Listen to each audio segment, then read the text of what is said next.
Bien, mis hermanos, hoy vamos a considerar parte de una de las historias más interesantes y también más importantes del Antiguo Testamento, y es la del profeta Elías. Mire, yo digo que es una de las historias más importantes porque Elías va a ser enviado por Dios prácticamente para salvar el monoteísmo hebreo, que ustedes saben que era la característica principal del pueblo judío. Primera de Reyes, mis hermanos, es el libro que nos cuenta la historia de este profeta Elías a partir del capítulo 17, y va a terminar no en Primera de Reyes, sino en Segunda de Reyes, por allá por el capítulo 2. Hasta ahí va a llegar la historia de el tisbita Elías. Déjeme decirle que la aparición de este profeta es una aparición repentina y sorprendente. Y mis hermanos, la aparición de Elías es la respuesta de Dios a la perversidad y al pecado que se había apoderado del pueblo judío.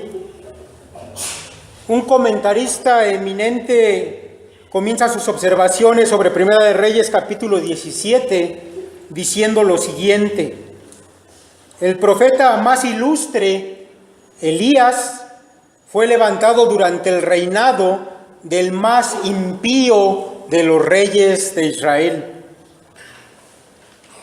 Mis hermanos, Acab era el rey de Israel en ese tiempo, y él era el sucesor de una larga línea de reyes que le antecedieron. Todos ellos habían hecho lo malo delante de los ojos del Señor.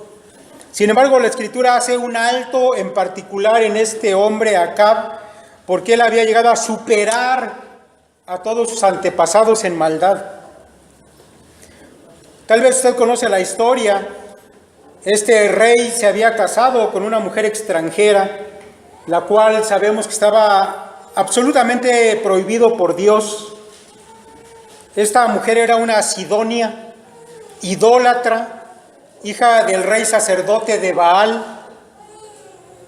Y mis hermanos, Acab, que era un hombre sumamente débil de carácter, pues había venido por terminar cediéndole todo el dominio a su mujer, no solamente de su hogar, sino de todo el reino. Y Jezabel, mis hermanos, que si usted lee la historia, pudiera decir que estamos hablando de una mujer psicópata. Realmente es una mujer entregada a la oscuridad de la idolatría y por supuesto a los espíritus que están detrás de toda idolatría. Y ella se había encargado de manera sistemática de acabar con el culto a Jehová en Israel. Esta mujer y su marido, mis hermanos, persiguieron, expulsaron o mataron a cada uno de los profetas de Dios. De manera que podemos decir que en Israel estaba pasando algo que quizá el pueblo jamás imaginó: la desaparición del culto a Jehová. Mire, más adelante Elías va a decir que él pensaba que era el único profeta de Jehová que había quedado con vida. Es en medio de esta oscuridad que llegó a vivir el pueblo de Israel que Dios envió a su siervo Elías. Y Elías, mis hermanos, tiene una misión. Es una misión que deberá cumplir de una manera drástica, tajante, rápida, acabar de un solo golpe con la religión pagana que había infectado a todo Israel. Mis hermanos, Elías es presentado en la historia de una manera sorprendente con estas palabras. Primera de Reyes 17:1. Entonces Elías tisbita, que era de los moradores de Galaad, dijo a Acab: vive Jehová, Dios de Israel, en cuya presencia estoy, que no habrá lluvia ni rocío en estos años, sino por mi palabra. Mis hermanos, Baal, a quien Jezabel y mucha gente del pueblo adoraba, era considerado Dios de la lluvia y de la fertilidad. Por eso cuando aparece el tisbita, aparece con esta profecía: no va a llover más por mi palabra. Claro, por el poder de Dios, en cuya presencia él siempre estaba. De manera, mis hermanos, que se demostró que Baal era un dios inútil, que no iba a poder detener la palabra del profeta del Dios verdadero, y durante 3 años y 6 meses no llovió una sola gota de agua sobre Israel. De manera, mis hermanos, que Dios va a usar a Elías, su siervo, de manera contundente. Elías es como un golpe mortal de la espada de Dios para la idolatría. De un tajo da muerte a los sacerdotes paganos de Baal que Jezabel había traído a Israel. Elías viene a ser el instrumento que Dios utilizó para salvar a Dios de aquella idolatría. Mis hermanos, por eso es que para el pueblo judío, en tiempos posteriores, Elías llegó a ser el profeta más venerado de todos. Hablando en términos humanos, él era el salvador del monoteísta hebreo, del monoteísmo hebreo. Por eso, mis hermanos, es que cada año en la fiesta de la Pascua, en cada casa de las familias hebreas se deja una silla vacía donde simbólicamente se espera a Elías. Elías fue un hombre utilizado poderosamente por la mano de Dios. Y de hecho, mis hermanos, con esta frase, la mano de Dios, es la frase con la que va a terminar el capítulo 18. Si tiene abierta su Biblia, véalo. El versículo 46 de este capítulo 18 termina con esa frase: y la mano de Jehová estuvo sobre Elías, el cual ciñó sus lomos y corrió delante de Acab hasta llegar a Jezreel. Mis hermanos, el capítulo 18 termina con esa parte del ministerio de Elías donde él ha confrontado a los profetas de Baal, 450, los derrotó a través de una señal milagrosa de parte de Dios, les cortó el cuello a todos ellos. Después fue y oró para que el Señor diera lluvia de nuevo, y el cielo se oscureció. Dios contestó a la oración de Elías, y entonces Elías le dijo a Acab: bueno, pues ahora Dios va a abrir el cielo otra vez. Acab se subió a su carro, se fue. Dice la Escritura que Elías, por el poder de Dios, corrió más rápido que el carro del rey y llegó primero que él. Así era este hombre, un instrumento poderoso en las manos de Dios. Sin embargo, mis hermanos, es necesario hacer un alto aquí, antes de entrar al capítulo 19, del que nos vamos a ocupar sobre todo en esta mañana. Y cabe, mis hermanos, hacer un recordatorio de las palabras de Santiago, allá en el capítulo 5, verso 17. Santiago, muchos años después, diría: Elías era un hombre sujeto a pasiones semejantes a las nuestras. Y me parece, mis hermanos, que es bueno poner atención en las palabras de Santiago, porque si nos comparamos un poco con Elías, con ese profeta de fuego, poderoso, pues difícilmente, mis hermanos, nos podríamos identificar. Pero Santiago nos recuerda que él era un hombre sujeto a pasiones iguales a las nuestras, un hombre como nosotros. Y hoy quiero, mis hermanos, que fijemos la vista especialmente en esta situación, en este contexto. Así que cuando termina ese capítulo 18, nos parece, mis hermanos, que estamos ya en la cúspide del ministerio de Elías. Él ha vencido y dado muerte a los profetas de Baal. También ha orado para que Dios retire la sequía de Israel, y Dios le ha contestado. De manera que podríamos pensar que la victoria de Elías es contundente, o al menos eso nos parece a nosotros, porque a partir del capítulo 19, la historia da un giro inesperado y sorprendente. Mis hermanos, vemos a Elías al final del capítulo 18, y es un hombre diferente al que vamos a encontrar en el capítulo 19. Un giro inesperado y sorprendente. Y le quiero leer los primeros versos, ya los leímos, pero lo quiero repasar nuevamente. Dice: Acab dijo a Jezabel la nueva de todo lo que Elías había hecho y de cómo había matado a espada a todos los profetas. Entonces envió Jezabel a Elías un mensajero diciendo: así me hagan los dioses y aún me añadan, si mañana a estas horas yo no he puesto tu persona como la de uno de ellos.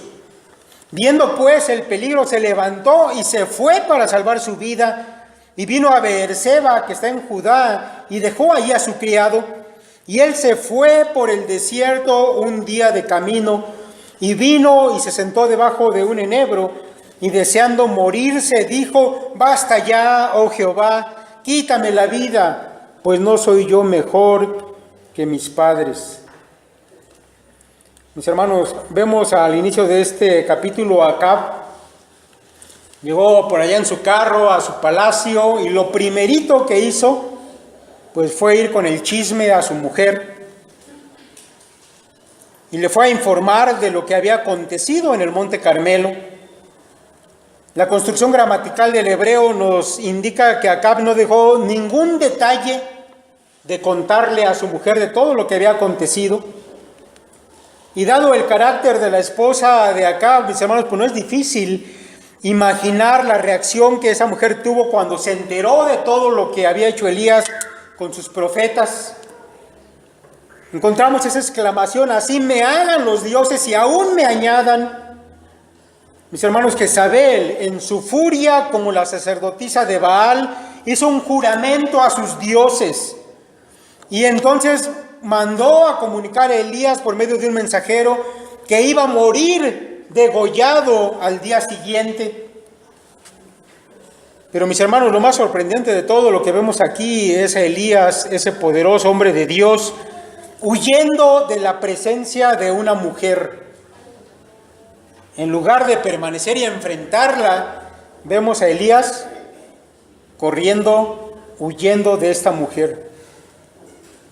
Ahora, mis hermanos, al parecer hasta aquí, Elías, mis hermanos, había llegado hasta la cima de su ministerio y ahora comenzaba un descenso. Después de haber estado en la cima, bueno, ahora iba a toda prisa hacia el valle. Al parecer él había llegado al límite de sus fuerzas. Después de más de 3 años de ministerio a un ritmo, una intensidad muy fuertes, Elías por fin parece que estaba exhausto. Mis hermanos, el agotamiento físico y mental es una causa normal de depresión. Seguramente algunos de ustedes habrán experimentado esto. Hay ocasiones, mis hermanos, en que nos cargamos tanto de depresión, de trabajo, que irremediablemente damos pasos hacia la depresión. Hay, mis hermanos, variadas causas que conducen hacia este mal, hacia la depresión. De hecho, no sé si lo sabían, pero casi cualquier cambio en nuestras vidas, ya sea para bien o para mal, de alguna manera viene a provocar inestabilidad emocional que nos pone en el camino de la depresión. La vida emocional del ser humano parece ser muy frágil, de manera que aún a veces las cosas buenas nos desequilibran. Si le dieron un ascenso en su trabajo y ahora va a ocupar un lugar de más responsabilidad y le dieron una nueva oficina, a primera vista eso pudiera parecer algo excelente, algo muy bueno, pero mis hermanos, en los días subsecuentes sin duda que le va a pegar. Todo cambio, ya sea para bien, ahora imagínese para mal, parece que produce esto en la persona de los hombres, de las mujeres. Sin embargo, mis hermanos, en el caso de Elías, un hombre que ha vivido bajo el poder de Dios, esta explicación no es suficiente. Aquí hay algo más profundo que eso. Y yo quiero que usted ponga mucha atención en esto, mis hermanos, porque nosotros como cristianos debemos aprender de esta historia. Algo que no debemos permitir, que no debemos hacer para no deslizarnos cuesta abajo en esa pendiente que se llama depresión. Para el resto del mundo, mis hermanos, eso es un asunto normal en nuestros días, pero para los cristianos no debe ser así. Yo quiero, mis hermanos, que vayamos a la verdadera causa que llevó a Elías a esto. Capítulo 19, versículo 3. Vea cómo comienza este párrafo. Dice: viendo pues el peligro, se levantó y se fue para salvar su vida. Mis hermanos, la palabra con que comienza este verso es clave. Dice ahí que Elías vio que estaba en peligro su vida. Elías, que es un siervo de Dios y debería estar siempre mirando a Dios, dejó de verlo para poner sus ojos en las circunstancias. Por un instante Elías dejó de mirar a su Señor y puso sus ojos, mis hermanos, en las circunstancias peligrosas que le estaban rodeando. Ese profeta de Dios que fue capaz de presentarse solo delante del rey y desafiarlo, aquel que fue y enfrentó a todos esos profetas paganos y los mató a todos, ahora, mis hermanos, ha perdido de vista a su Señor para poner la vista en las circunstancias.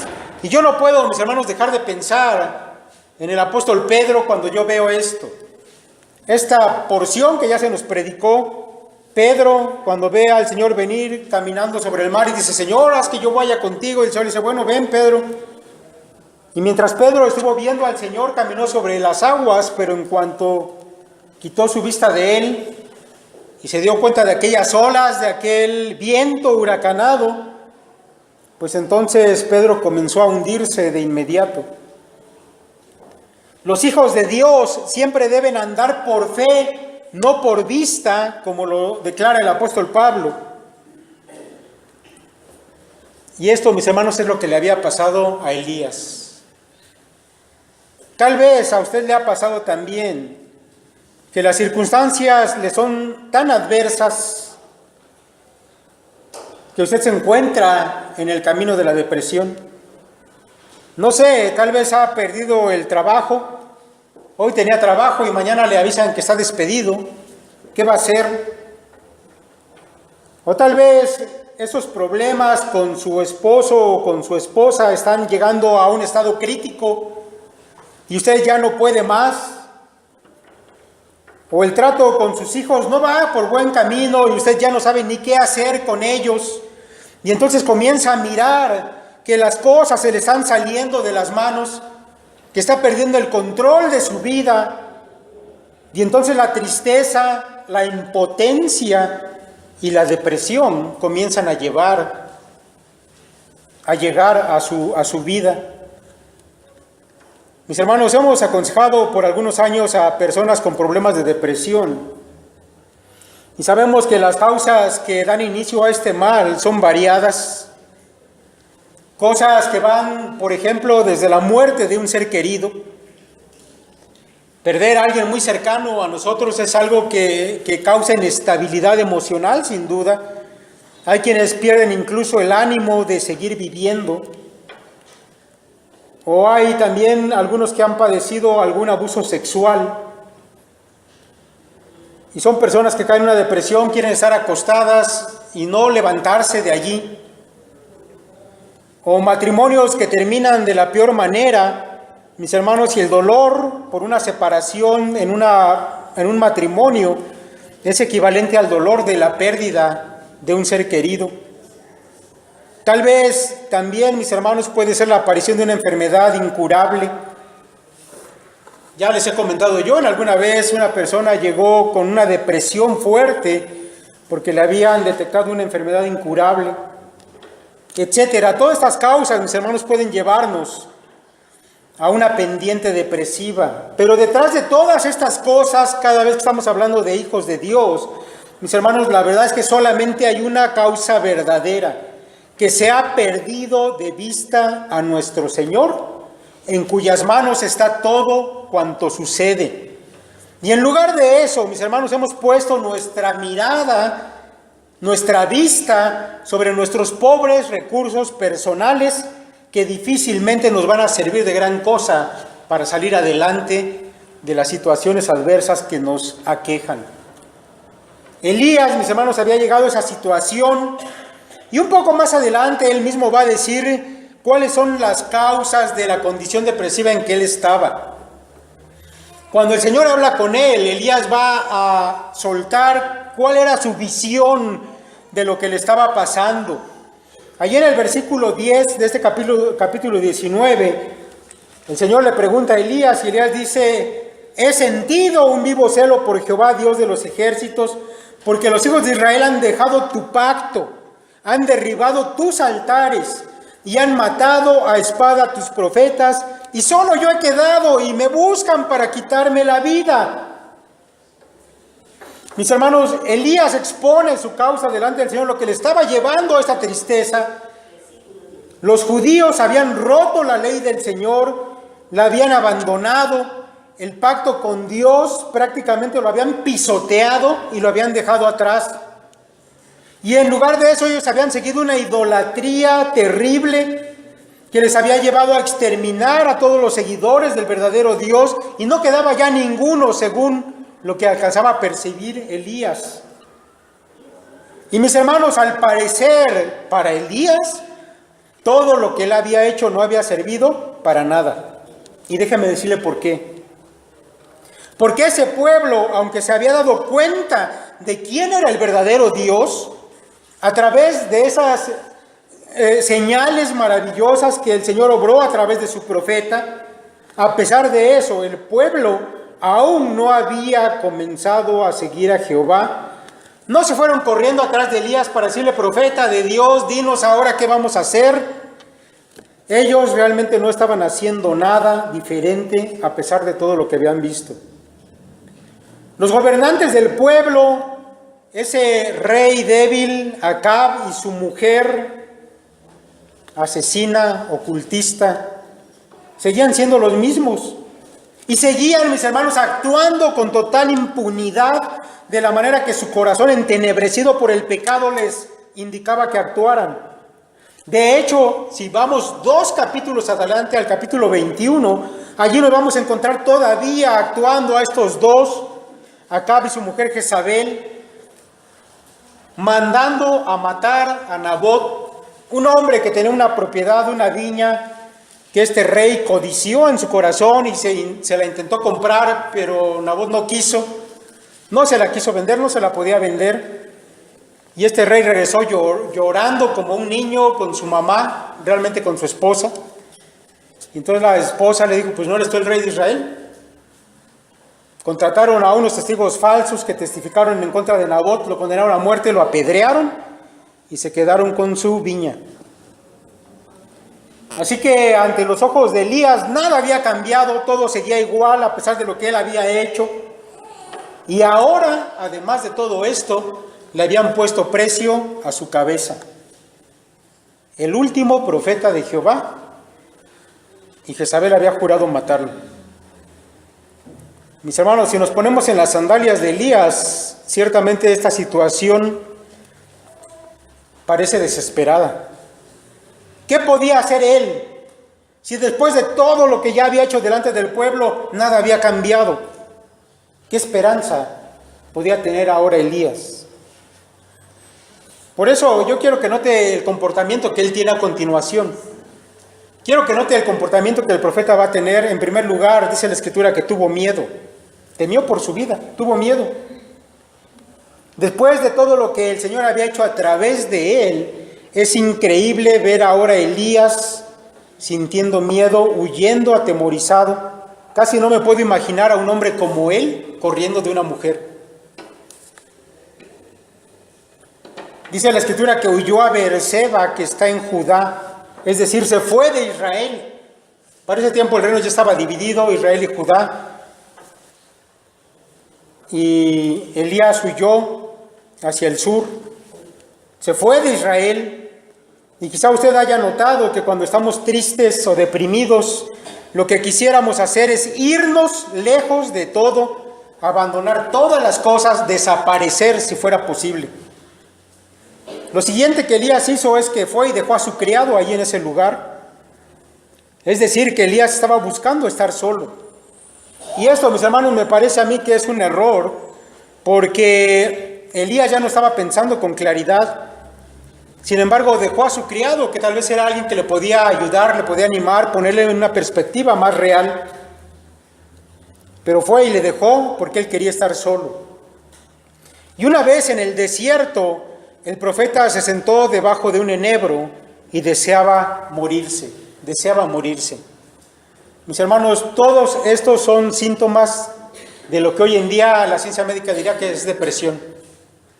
No es que yo esté metiendo la psicología a la Biblia, sino más bien de la Biblia, mis hermanos, estamos viendo que lo que más tarde se iba a llamar depresión, bueno, está ahí presente. Dijo después de eso Elías: basta ya, Jehová, quítame la vida, no soy yo mejor que mis padres. De manera que él comenzó a autocompadecerse, comenzó a hacerse menos, mis hermanos. Estaba fuera de una visión espiritual de las cosas. Y esto pasa, mis hermanos, con la gente que se deprime.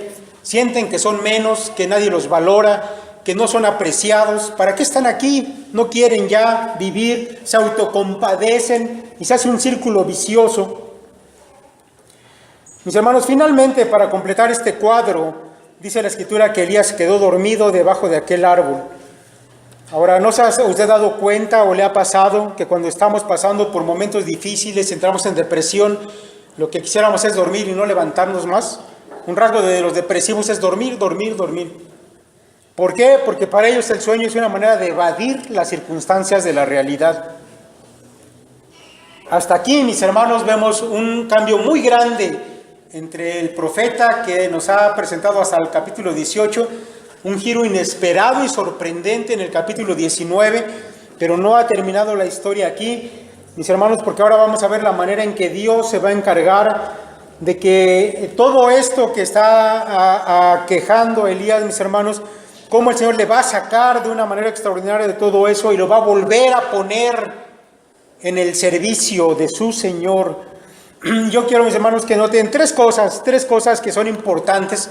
Si a usted no le está yendo muy bien, que digamos, está pasando por situaciones difíciles, está triste, tiene depresión, o tal vez mi hermano ha pasado por eso, pues usted va a ver aquí en la Escritura lo que Dios hace, lo que Él tiene que decirnos al respecto, porque sin duda, mis hermanos, que estando en este mundo, vamos a pasar por situaciones que muchas veces van a hacer que perdamos de vista a nuestro Dios.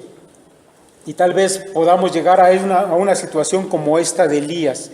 Mire, la primera cosa que encontramos, mis hermanos, capítulo 19, versos 5 al 7, vamos a encontrar ahí que Elías seguía siendo amado por su Señor. Y echándose debajo del enebro, se quedó dormido. Y he aquí luego un ángel le tocó y le dijo: levántate, come. Entonces él miró, y he aquí a su cabecera una torta cocida sobre las ascuas y una vasija de agua, y comió y bebió y volvió a dormirse. Y volviendo el ángel de Jehová la segunda vez, lo tocó diciendo: levántate y come, porque largo camino te resta. Mis hermanos, Dios ama a Elías. Hay quienes piensan que Dios va a reprender a Elías. Un poquito más adelante vamos a ver. Dios le va a decir al profeta Elías: ¿qué estás haciendo aquí? Y muchos piensan que Dios estaba molesto con Elías y le iba a reprender. La verdad, mis hermanos, es que esto no es así. Dios sabe lo que Elías necesita. Y Elías necesita saber que él sigue siendo objeto del amor divino. Ahora, yo quiero decirle que para la gente que está viviendo en una situación de depresión, con un depresivo no sirve que usted vaya y le diga: levántate de la cama, mira, tienes que echarle ganas. Y eso no funciona. Si usted va y le dice: es que mira, tus hijos te necesitan, tienes que levantarte y hacer tus actividades, no se va a levantar. Pero algo que sí funciona, mis hermanos, es hacer que aquella persona se sienta amada. Y no lo va a sentir con palabras, tiene que ser con algunos actos. Mis hermanos, es fácil pensar que Dios nos ama cuando todo nos va bien, cuando no nos falta nada. Pero cuando hemos quedado desolados por el dolor, cuando hemos sido abandonados por aquellos que pensábamos que nos amaban, cuando como Job lo hemos perdido todo, entonces, mis hermanos, percibir el amor de Dios no es tan fácil. Elías necesitaba una muestra especial del amor de Dios y Dios se la dio. Mire, Elías en ocasiones anteriores había sido sustentado por Dios bebiendo del arroyo de Querit, de aquella agua cristalina de aquel arroyo, pero él nunca había bebido agua extraída por manos angelicales del río de Dios. Ahora Dios le va a dar de esa agua. Elías había comido pan que le habían traído los cuervos, o ese otro pan que fue amasado de esa harina que se multiplicaba milagrosamente, pero nunca había comido esas tortas cocidas por manos celestiales. Mis hermanos, hay que dejar en claro que al principio quien va y toca a Elías, dice fue un ángel, y le dijo, ahí hay una torta y hay una vasija de agua, come y bebe. Pero la segunda vez que el ángel va, se aclara que no es cualquier ángel, es el ángel del Señor. ¿Sabe de quién estamos hablando, verdad? Es la persona de Cristo quien ha venido a ver al profeta.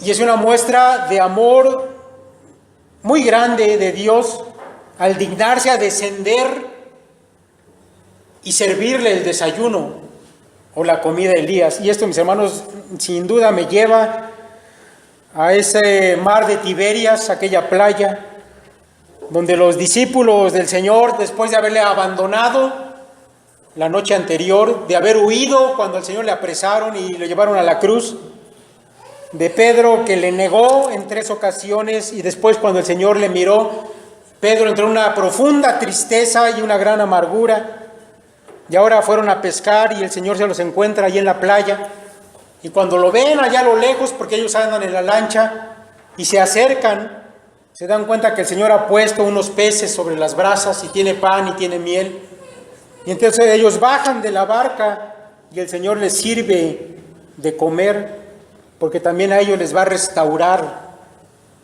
después de haber sido azotados, de haber sido zarandeados por el diablo.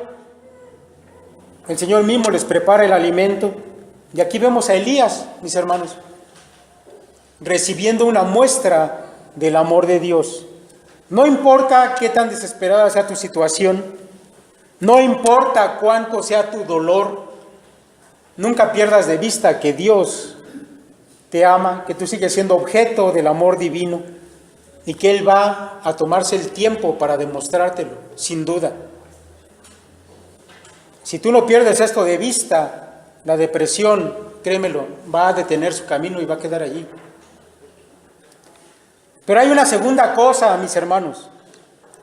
Dios le va a declarar a Elías que su vida no le pertenece, que el camino de la vida de Elías aún no ha terminado, pero eso no está en las manos del profeta decir hasta dónde, sino en las manos de Dios.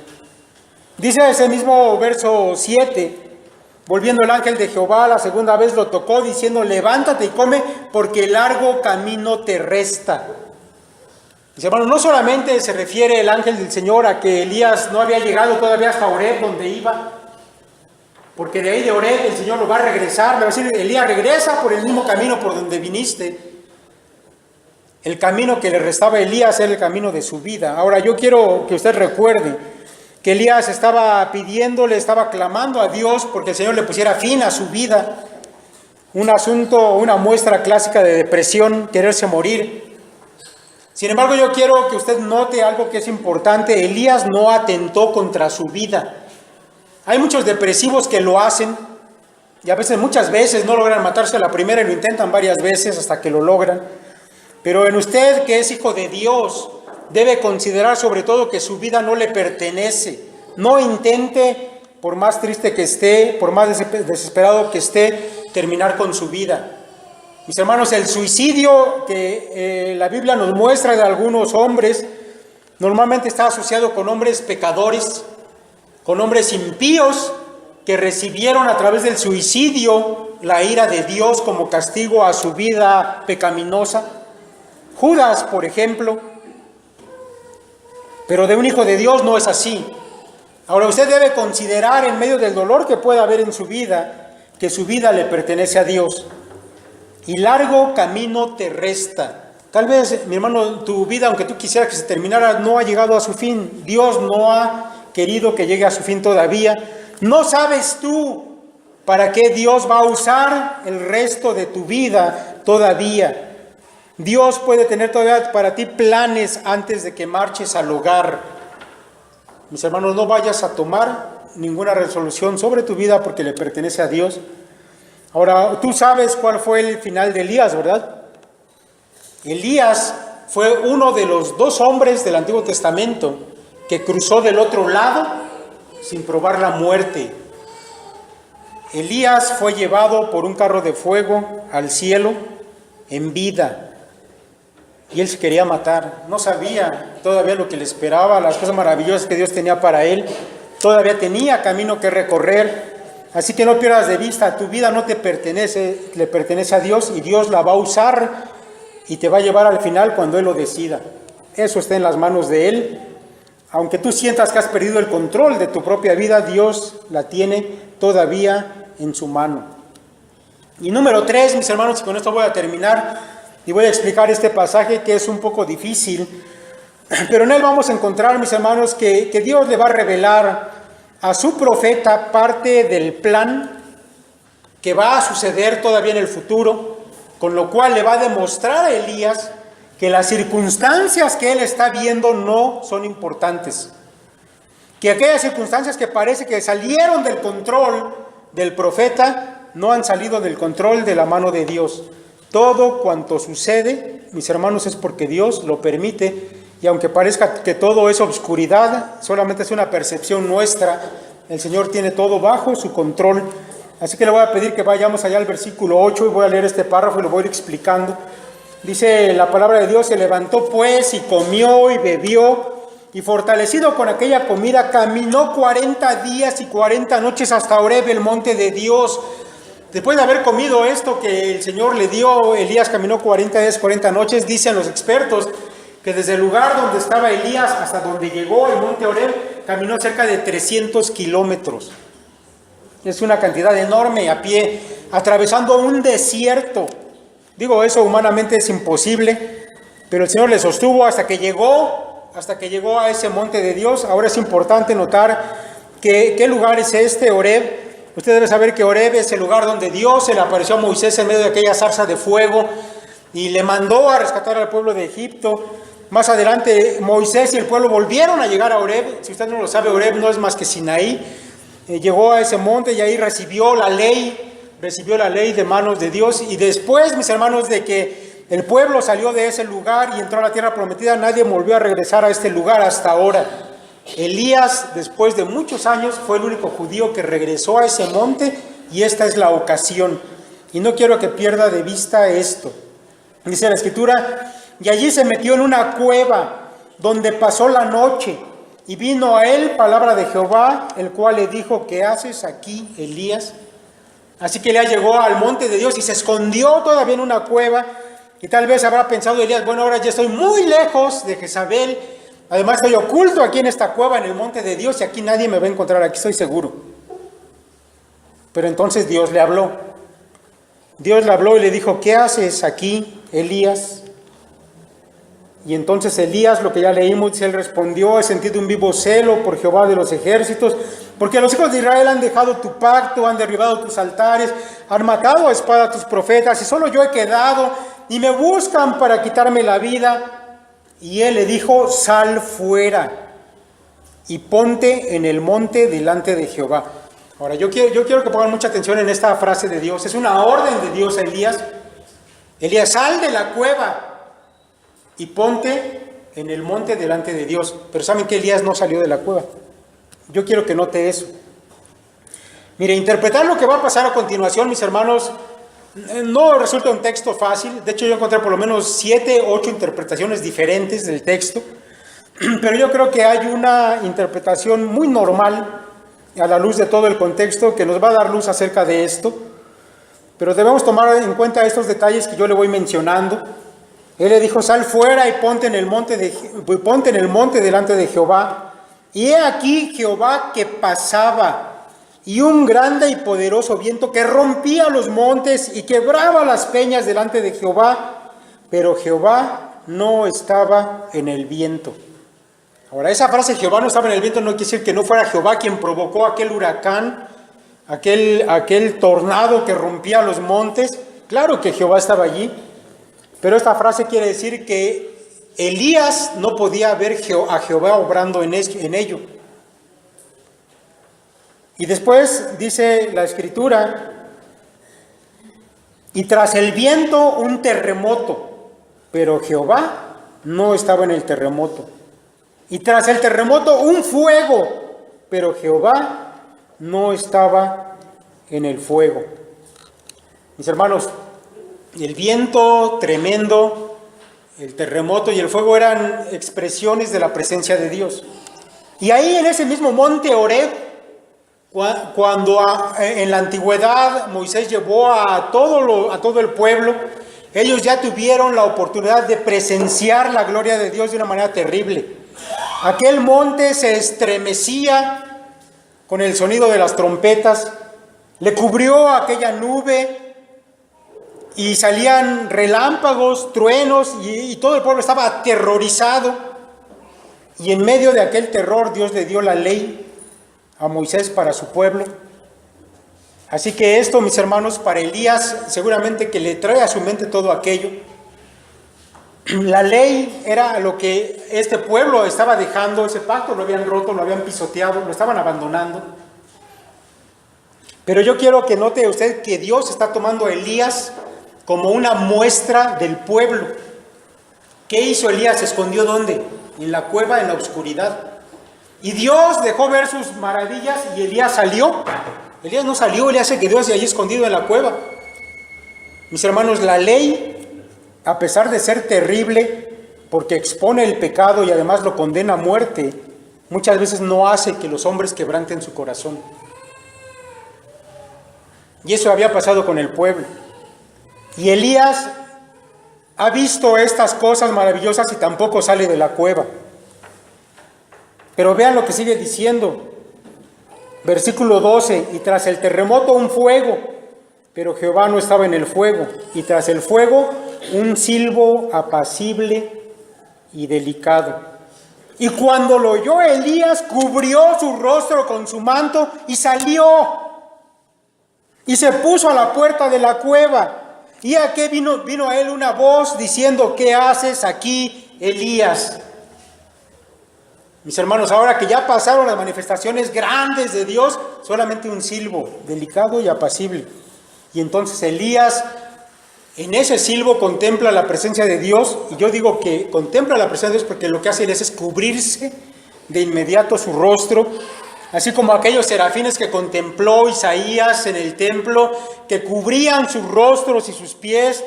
Así como Moisés, cuando Dios se le apareció, se cubrió inmediatamente su rostro. De la misma manera, Elías ahora en ese silbo suave y apacible, ve, contempla la presencia de Dios y entonces se cubre y sale de la cueva. Mis hermanos, y lo que Dios le está diciendo a Elías es, Elías, todavía no he terminado de trabajar. Todas estas obras que tú has hecho con mi poder, hiciste descender fuego del cielo, detuviste la lluvia del cielo. Pero eso solamente es una parte del trabajo que yo estoy haciendo, porque todavía tiene que venir el Espíritu a actuar y a convencer los corazones de los hombres, porque así es como funciona la ley y la gracia. Porque la ley, mis hermanos, condena a muerte y eso es terrible, pero el silbo suave y apacible es lo que convence los corazones. Y Elías no estaba contemplando la obra completa de Dios, él pensaba que todo estaba perdido, pero Dios seguía teniendo todo en su mano. ¿Qué haces aquí, Elías? Y él respondió, he sentido un vivo celo por Jehová de los ejércitos, porque los hijos de Israel han dejado tu pacto, han derribado tus altares, han matado a tus profetas, y solo yo he quedado, y me buscan para quitarme la vida. Y le dijo Jehová, ve, vuélvete por tu camino, por el desierto de Damasco, y llegarás, y ungirás a Hazael por rey de Siria, a Jehú, hijo de Nimsi, ungirás por rey sobre Israel, y a Eliseo, hijo de Safat, de Abel Meola, ungirás para que sea profeta en tu lugar. Isaías, ¿te estás preocupando porque no ves cambios? Ahora vas a ver cambios. Yo te voy a dejar ver parte de mi plan. Esos gobernantes impíos que tú ves que todavía siguen actuando impíamente, ya va a llegar su fin. Mis hermanos, fue Jehú, el que se acaba de mencionar aquí, quien más adelante, que fue ungido rey, llegó a la presencia de Jezabel. Y Jezabel, estando allí en el palacio, en medio de sus eunucos, intentó seducir a Jehú. Dice la escritura que se pintó, se arregló y quiso seducirlo.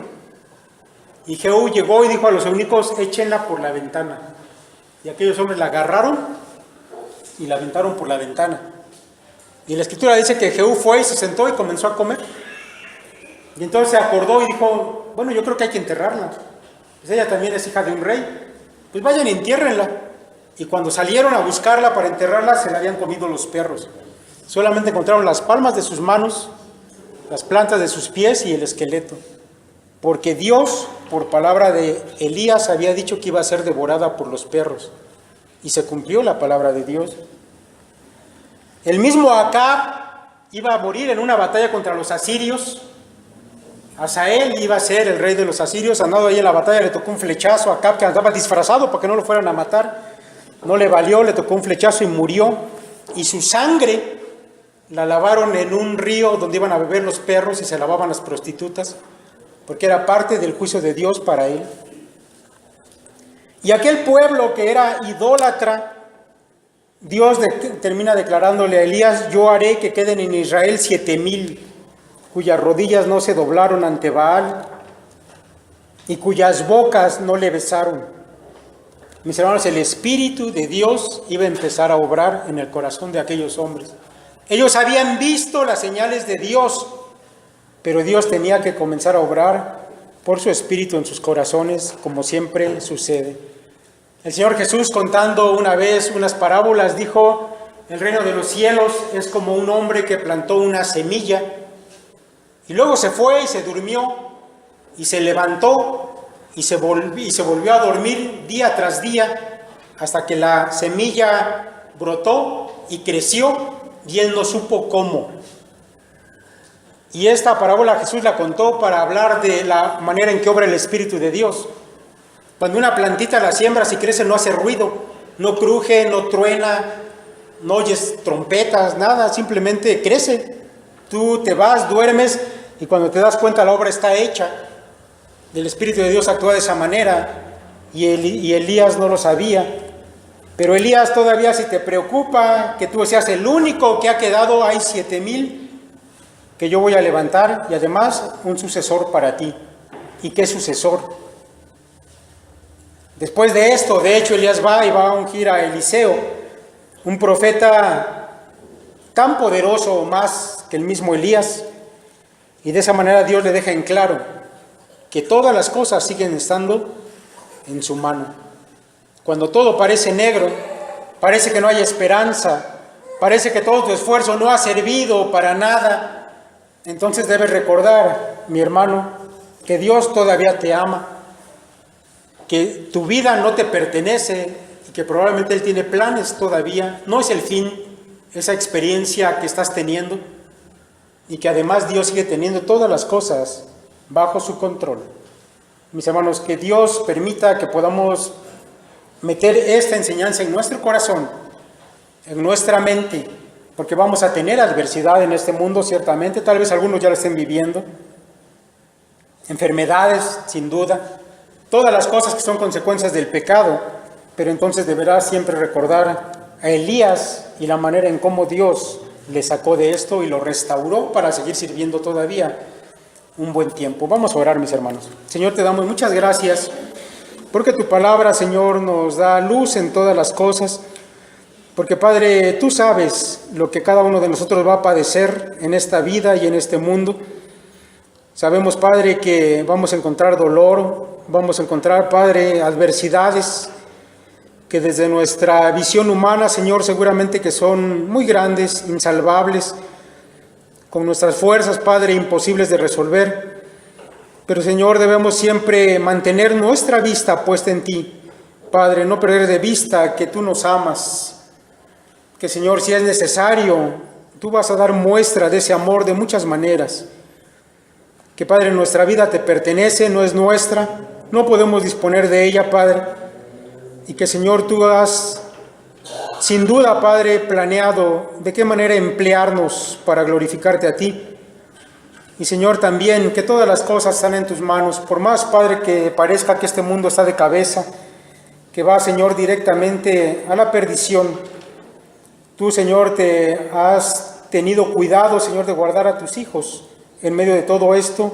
Te pedimos, Padre, que lo podamos creer, lo podamos contemplar con nuestros ojos espirituales y permanecer firmes, Señor, ante toda la adversidad que enfrentemos. En el nombre de Cristo Jesús te lo pedimos. Amén.